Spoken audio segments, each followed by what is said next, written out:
नबी करीम सल्लल्लाहु अलैहि वसल्लम ने फरमाया, 3 खसलतें ऐसी हैं कि जिसमें पैदा हो जाएं उसने ईमान की मिठास को पा लिया। अव्वल ये कि अल्लाह और इसका रसूल उसके नज़दीक सबसे ज़्यादा महबूब बन जाएं।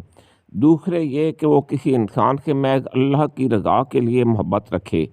तीसरे ये कि वो कुफर में वापस लौटने को ऐसा बुरा जाने जैसा कि आग में डाले जाने को बुरा जानता है।